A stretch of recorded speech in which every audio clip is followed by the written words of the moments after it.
Hello, and welcome to She Leads Biotech, the podcast that celebrates women leaders in the bioscience space. I'm your host, Sharon Cox, CEO and Managing Director of CNA International, based right here in New York. And each week I'll be talking to women leaders about their work, their triumphs and challenges, providing invaluable insight into how women can unlock their superpowers and succeed on their own terms. So whether you're navigating your own career path in bioscience or you're passionate about science and innovation, I hope you're empowered and inspired by each episode. Today's guest is a prominent figure in the biotech industry, known for her leaderships in early-stage pharmaceutical ventures and her role in bridging academia with commercial enterprise. She's living proof that the path to leadership isn't always a straight line. Sometimes it takes a few thunderclouds, a pivot from piano performance to microbiology, and a healthy dose of startup chaos. From fostering biotech startups and rescue dogs to navigating $100 million investment deals, her career shows us that embracing risk, resilience, and authenticity aren't just optional, they're essential. She's also the host of the Bio from the Bayou podcast and an advocate for better science communication and more inclusive fundraising landscapes. Oh, and she owns a wine bar. So please welcome CEO, founder, investor, and currently executive in residence at Tulane University, Elaine Hamm. Elaine, hello. Hi, how are you? I'm good. How are you? Not too bad. It's Friday. It's beautiful outside. Nice way to end the week. You're in Oklahoma, right? I am. Yeah. And it's one of those times of years where you're going to get a thunderstorm, but then it's going to be sunny later on. So you just have to, if you don't like the weather, just wait a minute. So yeah, just wait and see what happens. Something else. Well, listen, it's lovely to talk to you. Thank you for joining me on this Friday afternoon. Yeah. You've done so much. I mean, you are seriously so accomplished. I started to kind of go through your brain. I was like, and she's done that, and she's done that. But where did it all start for you? Good question. Where did it come from? Where did it come from? What's my origin story? Well, I'm a scientist now, but I never dreamed of being a scientist per se. I started out in college as a piano performance major. And of course, the natural progression is to go from piano to microbiology. But I Not everybody. doesn't everybody? But I ended up hurting my hand, and I couldn't really play much anymore, and so I transitioned naturally to microbiology. And it's not a great story. Well, I saw this movie called Outbreak, and that's not a great science movie per se, but that was one of the things that inspired me to be a microbiologist. Was like, I want to go into the hot zone and wear one of those giant inflatable suits and deal with level 4 pathogens. And I went into microbiology because of that movie. And it turns out I'm quite clumsy in the lab and should never be around level 4 pathogens whatsoever. And I have a and I have a penchant for doing mouth pipetting, and that's not great with pathogens. So, but that's how I kind of started, and I wanted to get my master's in microbiology, and my doctoral advisor's like, just get, stay a couple of extra years and get your PhD, no big deal. Yeah, that was a casual way to describe getting a PhD, and it was not casual whatsoever. I can imagine. Got my PhD in microbiology, was all set to go into academia and go do a postdoc. And then my appendix burst. And so I had sort of one of those life, altering moments of like, am I on the right path? Is this what I want to do? And the answer was, I don't want to.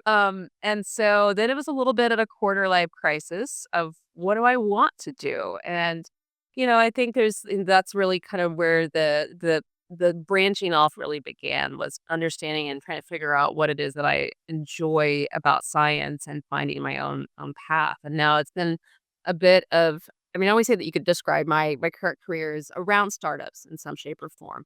Yeah. I've been, on the bench of one. I've been on tech transfer licensing technologies to startups. And then I've been on the venture capital side, funding startups. And now mainly been on the operations side, which is such a boring thing to say of like, I love operations, but that is really ending up what my, skill set really is operations. That's what I love to do. And that's what I do currently. So So there was kind of two health areas that sent you forward on your journey, yes. right? Yeah. So let's hope there isn't any more. Yeah, no, yeah, hopefully not. No, no, no. But yeah, I guess that's fair of like, yeah, just have a traumatic, injury. And then that's how you can change your life. And pivot off to different parts of your life and to see what happens. I haven't thought about it that way, yeah. I know that you've been involved in, as you said, a number of startups and things like that. So what have the challenges been that you've found in each kind of sector that you've been involved in? And are they similar? And how do you handle them?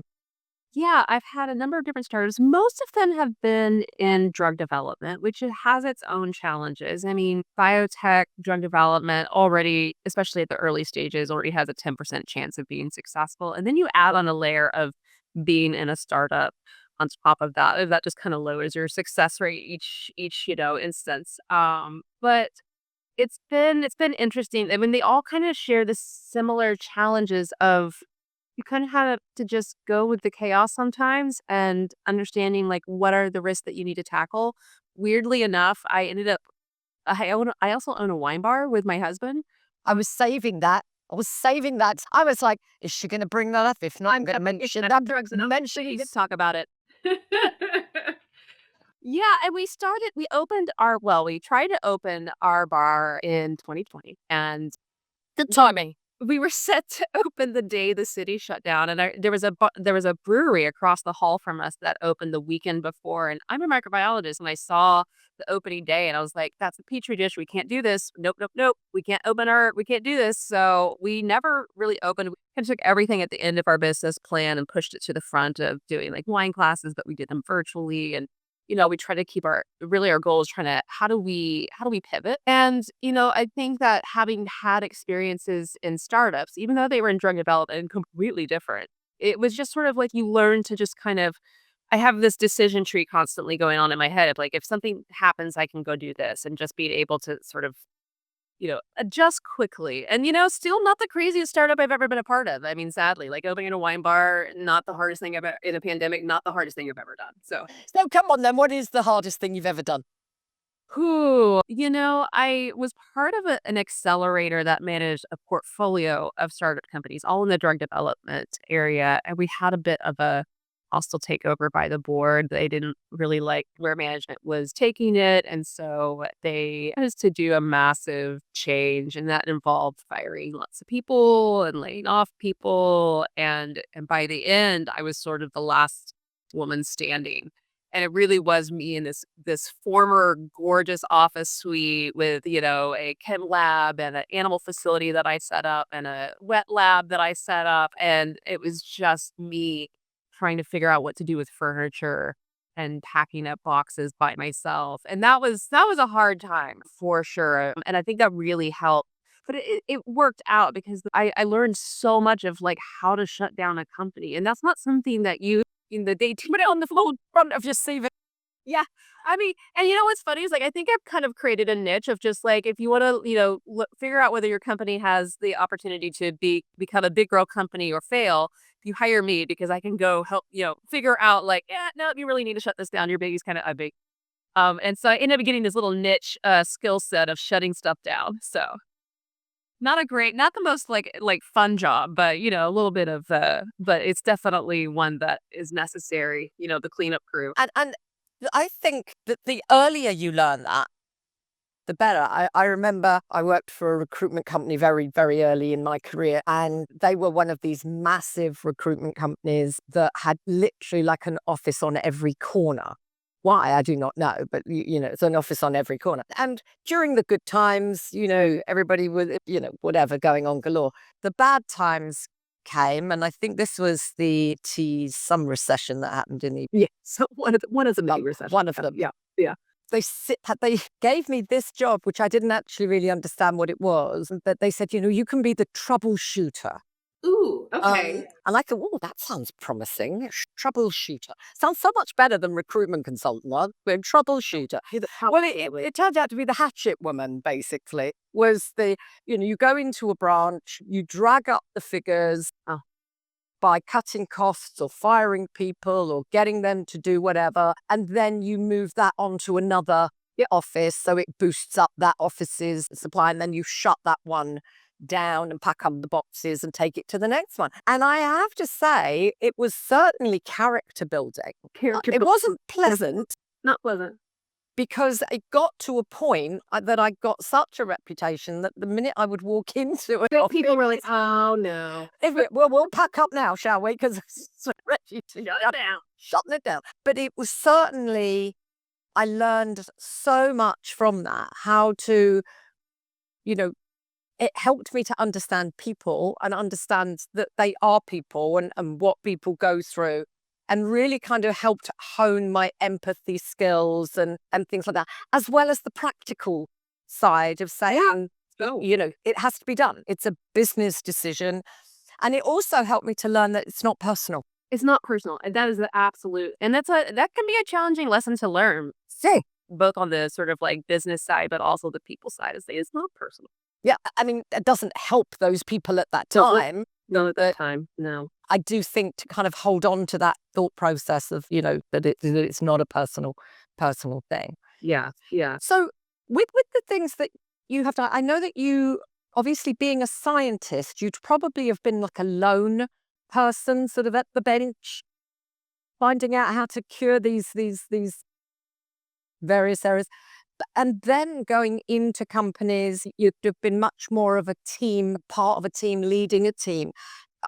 How was that transition for you? Not great. I mean, it is true. I mean, even when I was, even in the musical side, I picked piano, where I could be part of the band if I wanted to be, but like I also pretty much, played by myself. It's a nickname. But I will say I was in a jazz band for quite some time, even past when I quit my piano performance degree. And you kind of learn how to like fill gaps. And, I like to be in the background. And that was my role in being a part of a team, of being in the background and putting in a little flourish here and there, but not the star, because I didn't want to be. But team management is a very different story. And I've done it where I'm up in an office and you have staff underneath you and staff above you. And it's very challenging. I had to read a lot of books, honestly. I mean, that's what an introvert scientist does when they don't know how to do something. They're just like, how can I research this a little bit more?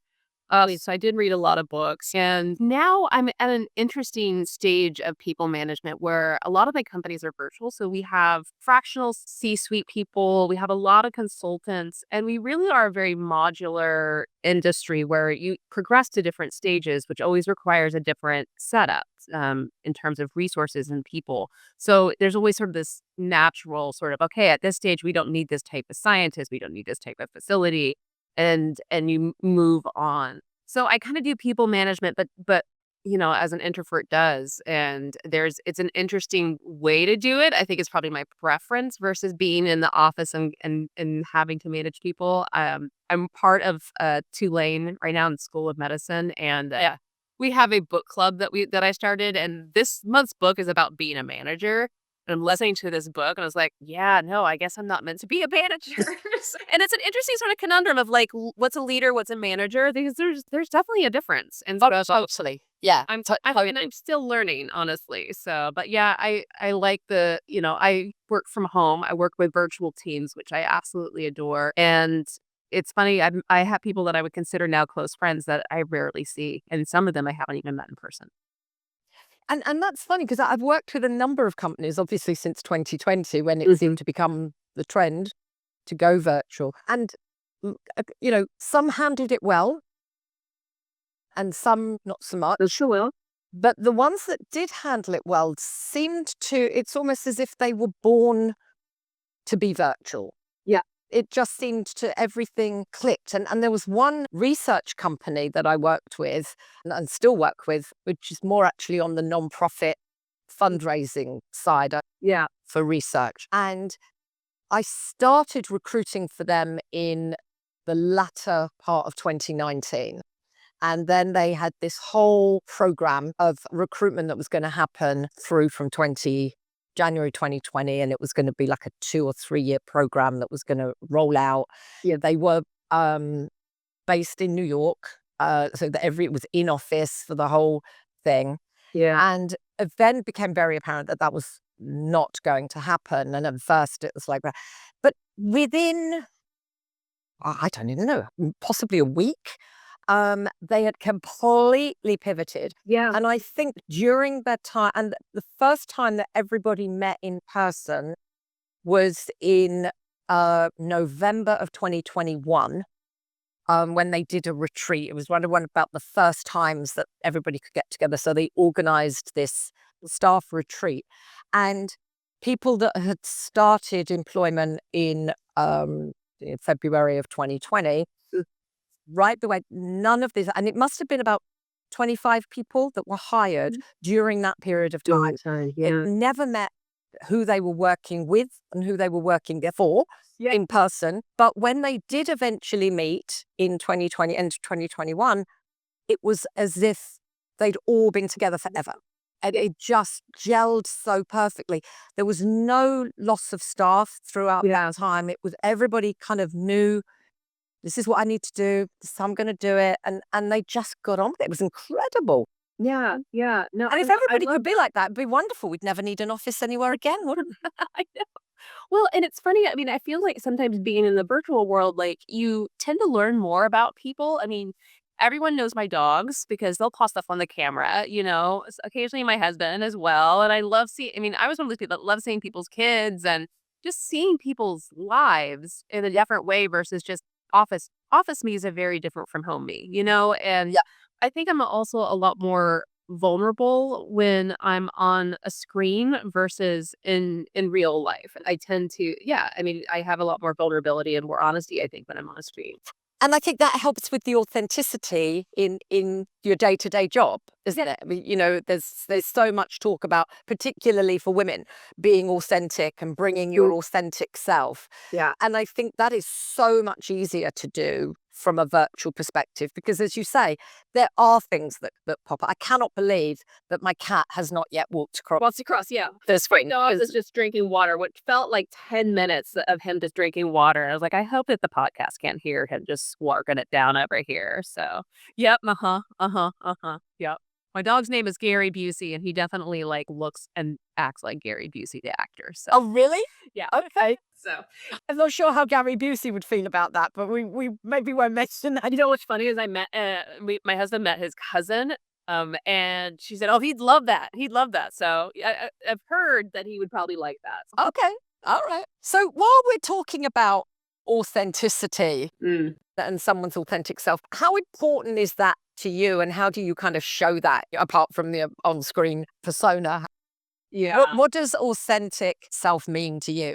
That's a good question. Especially, I mean, I think authenticity is going to be one of those things that is going to be incredibly valuable as we have more AI integrated into our lives and in so many different ways. Especially, I mean, how easy is it to have, ChatGPT create your LinkedIn post or whatever that looks like. And you can always tell, right? I mean, there's always just whether it's art generated by AI or words generated by AI, there's a little bit of a tell on how it's constructed. And so I There's think little dashes that it keeps insisting on putting things. of icons and stuff. I was like, I don't use emojis that much. So and I am one of those people that use ChatGPT, definitely. I mean, it's a great tool, but you have to spend time training it to understand your voice. And I never have it start from scratch because it definitely is not going to sound like me. It's going to sound like a poor version of me. So usually too formal. But in terms of sort of authenticity beyond the sort of the virtual world, like LinkedIn and social media posts and things like that, I think that one of the ways I do it is that I talk about failure quite a bit. And that when I am asked to give talks, I talk about, shutting down companies. I talk about the different failures I've had over time. And I think just having, I think that the startup bro life always sort of like a failure is part of the merit badge that you get being an entrepreneur, but then they never talk about it. of like the reality of what that really means and how hard it can absolutely be and devastating sometimes. And so I try to show that part of it. And I like to talk about things that nobody really wants to talk about, I think, and those are the more interesting conversations, to be honest. So Yeah. And there's a lot I've had a couple of conversations throughout the podcast on failure and celebrating failure. And that's fine. It's great to celebrate, but we first of all need to acknowledge when you're kind of on the floor in the fetal position, 100%. wondering whether or not that. yeah, it's like, is anything going to happen? I remember when I first moved to the US, was never my intention to have my own company. I was quite a happy employee in the UK. I knew my place. I knew where I needed to be. Yep. My paycheck was there. Thank you very much. Do exactly what I need to do. That's actually. And so, but the company I worked for, when I said to them, look, please could you just open an office in New York because I really want to live in New York. Yep.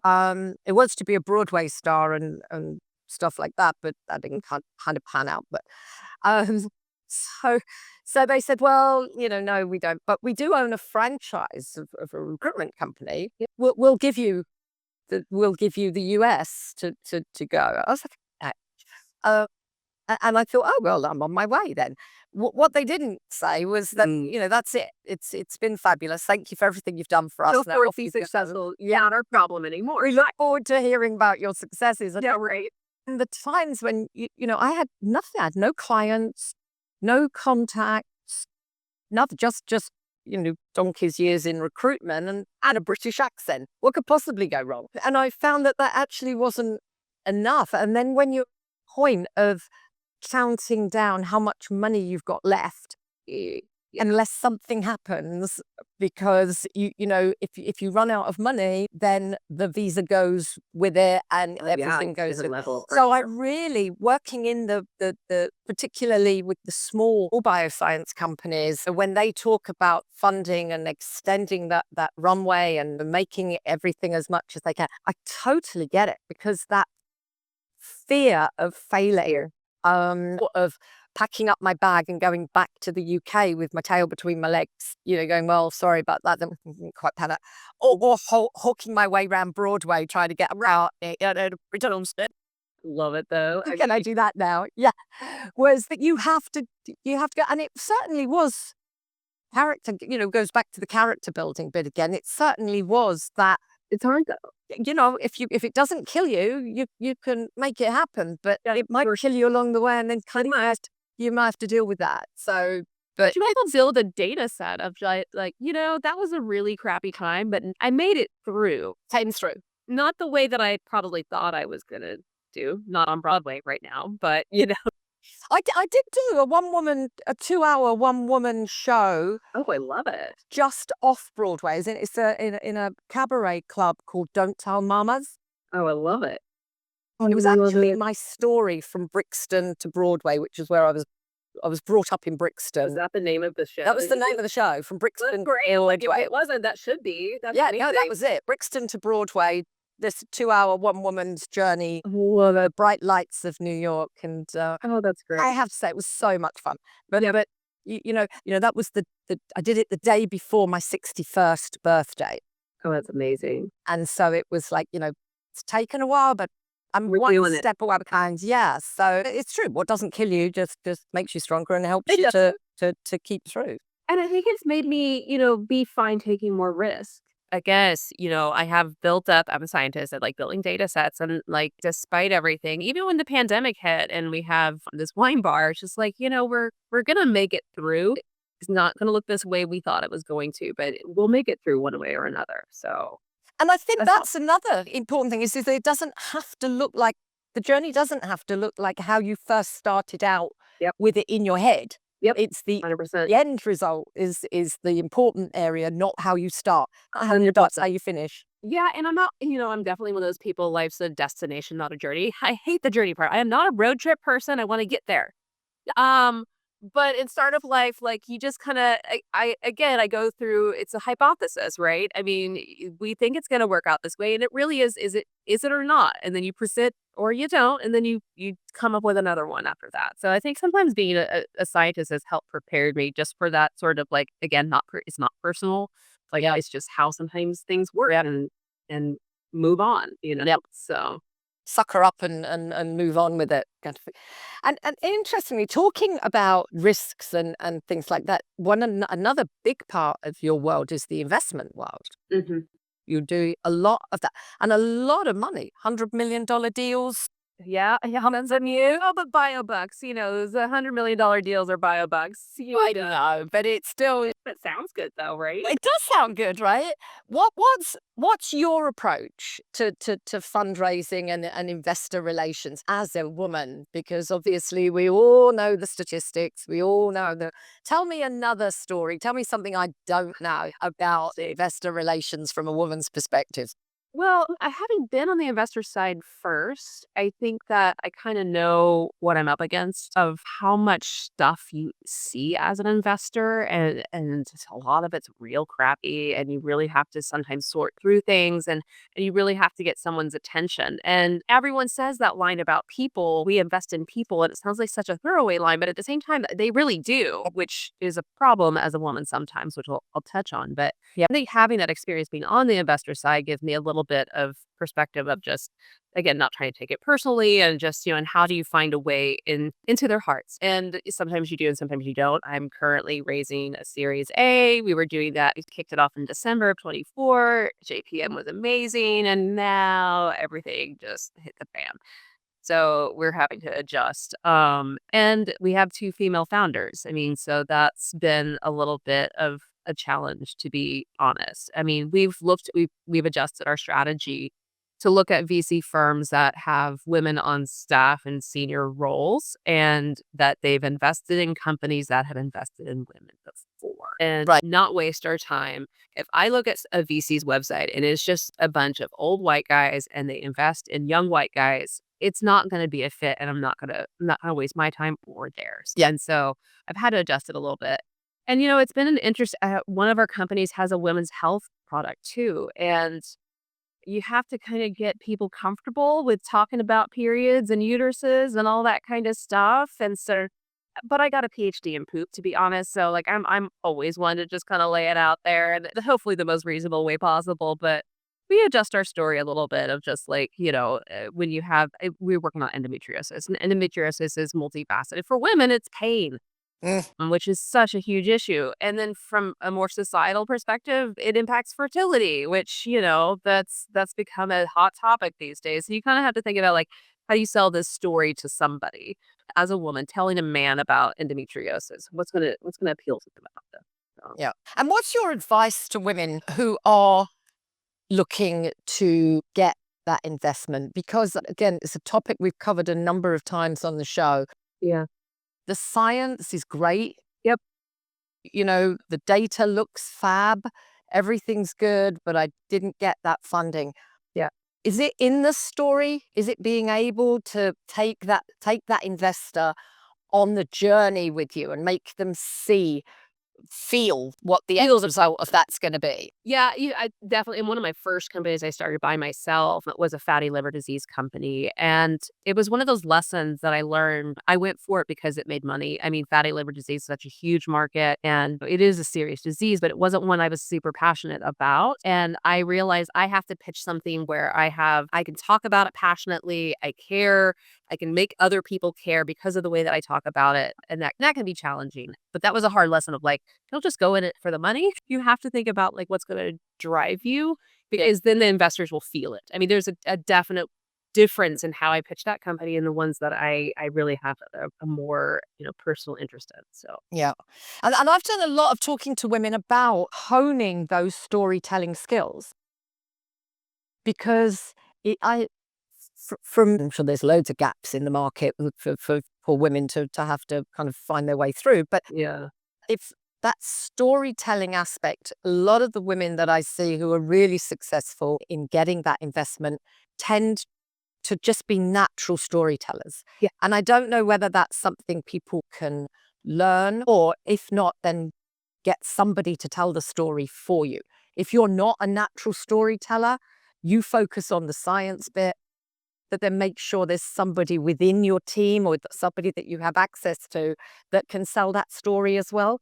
Would it matter so much to an investor if it wasn't the CEO or if it wasn't the founder that was selling the story? If you're going in as a team? Yeah, that's a good question because I've struggled with that as well. I literally did a pitch one time where I had our COO at the time who was older, male. I mean, he looked exactly like the people in the room that we were pitching to. And I had him do the start of the pitch so that they could see themselves in this company. And then I was I did a better job at storytelling. So then he brought me in, and I think that helps quite a bit. But like, yep, I hated that I had to do that too. So that was a big struggle. But storage, I think that you can learn how to storytell. I think I had a natural ability. I think that I am a better writer than I am a verbal communicator. But I've taken workshops on how to present. I've had my doctoral advisor made me cry. I mean, that was how I learned how to become a storyteller. It was just like he would make me do seminars in front of him before I had to go give it to the department. And like I would just sob, because he was so mean about it. But I learned a crap ton from him. So I ended up being a better storyteller because of it. But I mean, again, I watched, YouTube videos on it. I've taken classes on it. I read books about it. And then I just practiced. I practiced giving talks in the shower. I practiced getting talks in the car. I look like a crazy woman, but I think that storytelling can be taught for sure. And it's honing a skill and just like every skill, like every skill, if you really want to master it, 100%. you have to work at it. You do. Yeah, totes understand that. And so talking about communicating, because you are a fellow podcaster, you've been doing a podcast for What's your podcast called? Bio from the Bayou. Okay. So what took you down that road? The pandemic again. I mean, honestly, and it started out, so I worked with Tulane University tangentially for a while, and now I work for them half time. I work for the School of Medicine. I'm their executive in residence at Tulane. We're located in New Orleans, hence sort of the Bayou part of it. Right. And we started the podcast because of a grant that we got to help really promote science within the Gulf South region, because it was definitely an overlooked area of the United States in terms of biotech and a flyover state type of situation. And so our goal with that podcast was to sort of highlight things that were going on in the Gulf South region. And then it kind of has grown from there of being more about, how do we help empower biotech leaders in general, not just in the Gulf South region, but beyond. And we'll talk about everything from resiliency and burnout in CEOs to, how do you start a board of directors? How do you start a scientific advisory board, like practical stuff? And then we'll talk science too, because we can't not talk science. So a little bit of. Well, I can. I don't know anything about science. Hence, my show has very little to do with any form of science. You got to stick with what you know, right? Absolutely. Tell me about the person beneath the science. That's where I'm going with it. I love it. The science aspect is obviously a big part of really what you talk about when you're sort of meeting with people. And it's one of those challenging things because science talked about in the wrong way, can be boring. You'll get people just nodding off. I can see it when I get super nerding into the weeds and like, oh, sure, guys, they're done with this conversation. So it really is, yeah, wrap it up. No one wants to hear this. And I can get really nerdy, and I do talk about poop, and so I like, oh no, not the place. But I think that there's lots of books out there about science communication of Don't Be Such a Scientist is one of the books I've read of just, how do you communicate science? Because I think it's kind of why we're in the situation where we are now, where people don't believe scientists and we've just been locked in our ivory tower way too long we have to be able to communicate science or people won't understand it and they'll find ways to figure out science and not always in the best way. Yep. So yeah, it's like any form of education, isn't it? If you don't get it the right way, you get it the wrong way, and then it's like, dangerous. I'm not allowed to do electrical work in my house anymore because I just like researching it online and watching YouTube videos, and my husband's like, "You're gonna electrocute yourself." And that's fine. see you with the spiky hair going, Exactly. you say, you've been at that club again, you're trying to get that direct. It's no big deal. But I do have a house from the 30s, and so wiring is a lot different from the 30s than what you see in the YouTube videos. I'm like, oh, that's interesting. That doesn't look like the YouTube video at all. So, yeah. Yeah, what's that red wire doing with that green one? Where does that Sure, it's fine. I'm guessing that this is the grounding wire. Yeah. This is what I'm just gonna cut. Yep. Yep. So yeah, sometimes self-education is a good thing. Sometimes it can lead you down dark paths, literally. So So I'm very conscious of your time, and I know it's a Friday afternoon, so I do want to wrap up soon. It's been fabulous talking to you. It's just been so much fun. I feel like we need to also do like piano singing duet, at some point when we meet in real life. So I'm not saying. Yes, definitely. Because and then you won't get off the piano, and somebody puts a mic in front of me. Done. That's it for the night. It's like if it's either a brush or anything, I'm there. Everything. And I won't let it go. That's all the microphone. But you mentioned the wine bar, so obviously you got that up, you got that started. So was that because you're wine connoisseurs and I know about wine, or I married a sommelier is what happened. And he's been on sort of all sides of the industry. He's been, at wine shops. He's been a sommelier at restaurants. He's been on the distribution and import side. But, had to open a company, and he'd been talking about doing a wine bar forever. And I was like, what I do for a living, right? Like I start companies. I start companies. Yeah. Would you want to do that? And then like, okay, I can help you do that. So we did. So that's the other thing is I starting a company with my husband, my best friend since the 7th grade, and her husband, and we're all still friends. We're all still married, and the wine bar is still open. Which it's been a challenge, but it's been a great learning experience as well. But yeah, he's a fun project. It is. It is. I mean, although like there's things that I hate about it. I'm like, I don't have to do social. I mean, I don't have to do social media posts or deal with Yelp reviews in my biotech job. No, there's no Yelp review in biotech, thank goodness. But customer facing industries are very different, and I don't love that part about it. But I also my husband has a deep knowledge of wine. Actually, was nominated for a James Beard Award this year, and I'm the every woman. I'm the one who's like, this smells grapey, and I like Napa Cab, and that's what I want to drink. So so between the two of us, I think that we've created a wine bar that's approachable. Of like, if you think wine is grapey and you want to drink, barefoot Chardonnay, let's do it. And if you want to get down and understand French wine too, that's what Ian's for. That's not me. So. Yeah, that was like when I first moved to New York and started to sort of get some friends and things, and I thought, oh, I'll have a little get together party. And I know nothing about wine. I know what I like to drink. And you know what you like? Yeah, that's it, right? That's it. Yeah. And you could give me a $5,000 bottle of wine, and I'm just like, yes, it's not for me. I have no concept. But I understand that there are some standards, because out came the boxes of wine, and the people that I had invited were not impressed by. There's really good box wines, and nothing was more satisfying than having a party with Ian's wine snob friends and sommeliers, and then at the very end we brought out the box wine, and they didn't know it was box wine, and they're like, "This is fantastic." And we're like, "Yeah, it's box wine in your face." Yeah, so you put the box wine in the bottles. Yeah, and they didn't know. Yeah, but see, that's what I should have done. Yeah, we put them in glasses and served it, and everyone's like, "Oh, this is great. This has got great." They're giving all of their fancy schmancy wine terms, and we're like, it's box wine. And give me mama juice. Like, that's all I care about. And the final thing I want to talk to you about, which I'm fascinated, is dog fostering.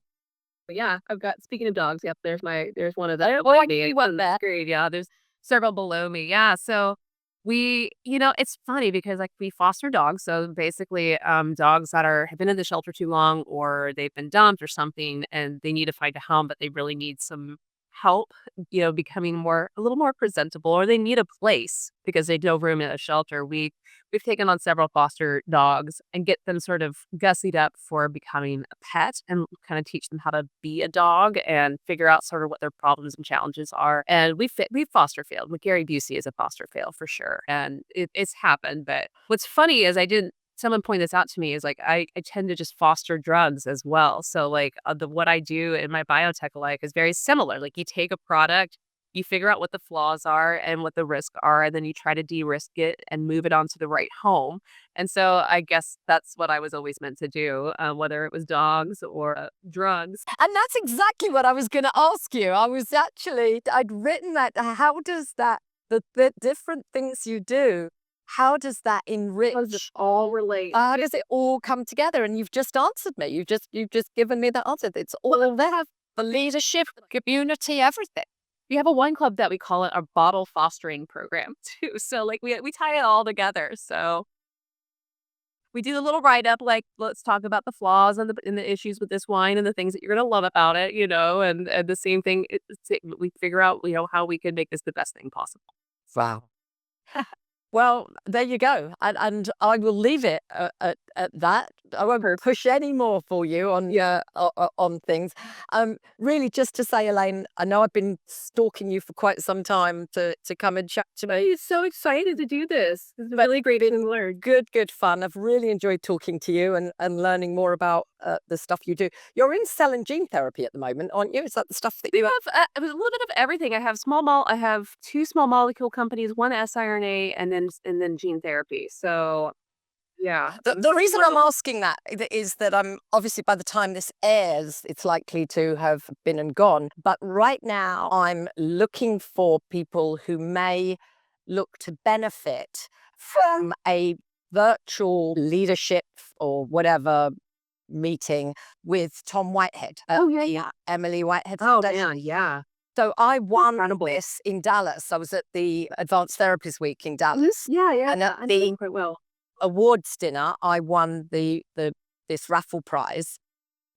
And so I won this raffle prize, which is of no use to me as a recruiter at all. And I thought, well, what do I do with it? So I spoke to the Emily Whitehouse Foundation and said, look, would you mind if I kind of re-gifted it and offered it out to people that would benefit? And they said, oh yeah, absolutely, please do. So that's what I'm trying to do at the moment. So I've currently got a campaign going for anybody in cell and gene therapy that feels that their team, they can use it for anything, for the clients or for team building or whatever. What was the prize? So it's a private, tailored, one-on-one session with Tom Whitehead. Oh, wow. Apparently it's worth $5,000. I guess that's his tithe. Yeah. But so what I'm doing is kind of reaching out to people in the advanced therapy space and saying, look, just email me with your why. Why would this be a good prize? Ooh, I love that. And then we can pick a winner. So if you come across anybody or anybody in your network that you think might benefit, do get them to email me. That's perfect. I love that. I would love to give this to somebody who's really going to benefit. Super generous too. Wow, that's really great. And there's no cash alternative. They have to have the prize. Yeah. I did ask that first. Right. Oh, that's a good thing to check, of course. Got to talk to Tom. But I just think for the right company, particularly in the current climate, that can bring those teams together and hear. It's a fantastic story. I did a lot of researching to the foundation and truly moving. I mean, how incredible story. Yeah, absolutely. So if you know anybody, do ask them to reach out to me quite quickly. They've only given me till the end of the month because they want to make a decision, plan time and stuff like that. All that. So I am busily looking for people who might want to be part of that. So if you know anybody, let me know. I will. And on that note, I will let you go. Enjoy your weekend. It's been fabulous. Yeah. And I look forward to the next time we hopefully get an opportunity to meet in person. We'll make sure it's in a wine bar with a piano and a microphone. Yeah, I was going to say, I hope that it's sitting in the audience of your next one-woman show. I'll make sure you get an I'll be there. You can check me out. It's on YouTube. I will. Absolutely. Luckily, there's no YouTube videos of me getting drunk and playing piano in my house. Well, actually, there may be. That's probably that I know of. Yes. I just happen to know. No idea. And I mean, probably someone now that this is out there, someone's going to bring that out. So, can't run for office now. There you go. Well, it's been fabulous. Have a wonderful weekend. And I do hope our paths cross again. I do too. Thank you. Take care. Good one. Bye-bye now. Well, that's it for today's episode. Thank you so much for listening. She Leads Biotech is brought to you by CNA International USA. a woman-owned boutique search firm based in New York. If you're looking to hire talent for your company or want support in achieving your career goals, please reach out to me at contact@cnaint.com. I hope you enjoyed this conversation. And remember, the success of every woman should be an inspiration to another. So don't be afraid to share yours. Thanks again for listening. Until next time.